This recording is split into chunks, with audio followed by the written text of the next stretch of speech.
Welcome to Schu time in the morning.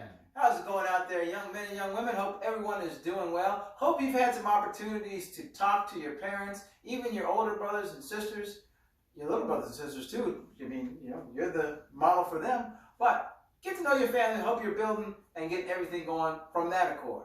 All right, we're going to briefly review here. Like we said, we talked about a bunch of different things, so we're going to talk about it once more. We talked about the squat. We talked about the push-up. We talked about the plank.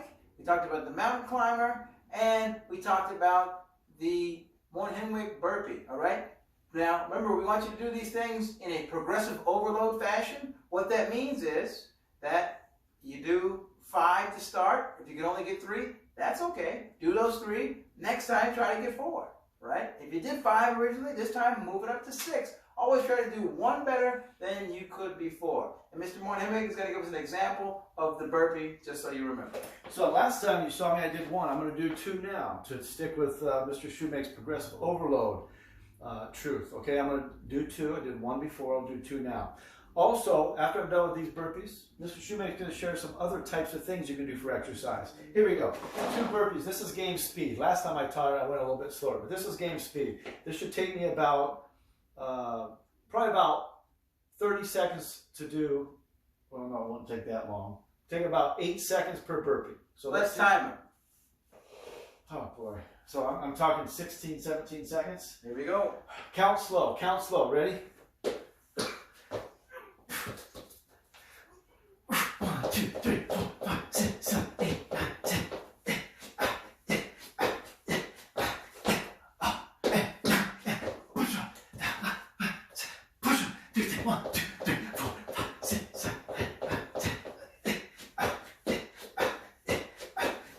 All right, great job.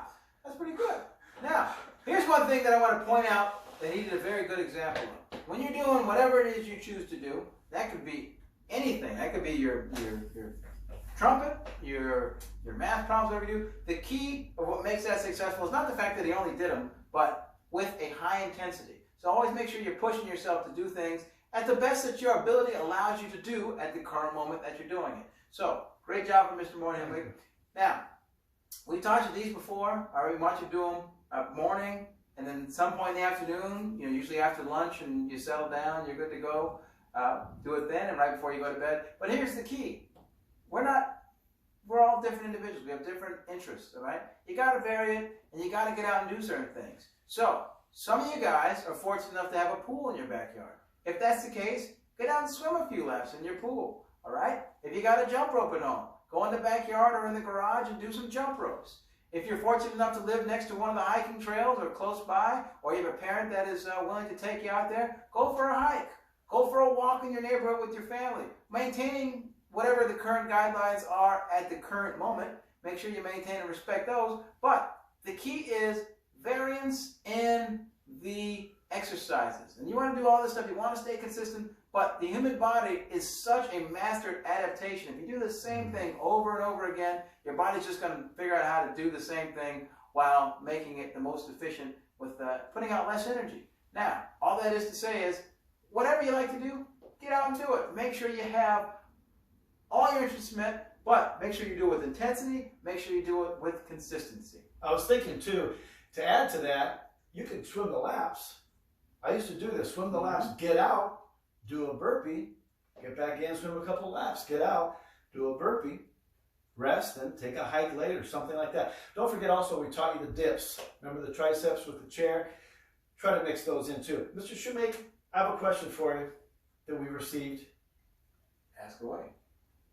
Did you have a nickname either in junior high or high school? And if you did, can you share it with us and why that was your nickname? I had a couple nicknames. Probably the most simple nickname I had was T-Bone. They called me T-Bone. My first name begins with the T. And it was just really shortened a variety of things that begin with the T, and it just got thrown in there. But there also was a very big music group at the time called Bone, and the members of the group had Bone after their, you had a lazy bone and a busy bone, and so they were big, and I did like the group, and I became T-Bone kind of as a default with that kind of thing as well. So that was mine. Did you have one? I did. I had a couple in high school. One was Muggsy, but the one I'll talk about right now is Width. Width. Now, some people say after looking at me, oh, Mr. M, it looks like you've been chasing parked cars. Not very nice, but semi-true. I used to play a lot of two-hand touch football in the street. And there were cars on each side. Sometimes you'd stumble. And so sometimes they say, well, your nose is kind of wide. And the truth is, I was never called that until after I started calling one of my other friends in high school length. You could probably, no, it's true, Mr. Schu. You could probably guess why I called him length. So from the front, I have like a flat nose that's wide, like width. All right, I admit it. Well, this guy from the side, he was like this. I mean, it was length. Mine was width, his was length. So I would call him length, he would call me width. So that was a nickname that I remember. Yeah. You know, you have fun. You have fun with everybody. And that's just half the battle. Well, we hope you're doing well out there. And we... Is there someone out there again? Who do you see out there, Mr. Shoemake? There's Maya. There's Alexia. Aiden, Leo, Mario, Jack, Milan. There's Naya. Jenna. Faye. Imran, Annie, Brandon, Chase. Emily. Crystal. Cash Money. Benny. Cheyenne and Kyle. There's Belle. Daphne. Kara. What are people watching? Why do we do this? Well, you know, it's to build healthy relationships. What's the purpose of Bret Hart? HR squared. Honesty, respect, responsibility. Wow. Guys, keep going hard, doing the best that you can do under the circumstances. Make sure, I know there's a tendency to want to drive yourself nuts and probably played every video game that you ever wanted to play. You probably read every book you had in the closet, seen every movie again. You're restless. But keep on staying strong. Keep on pushing through the hard times. All right, we're right around the corner. We'll get through this together. Push on 3. 1, 2, 3. Push.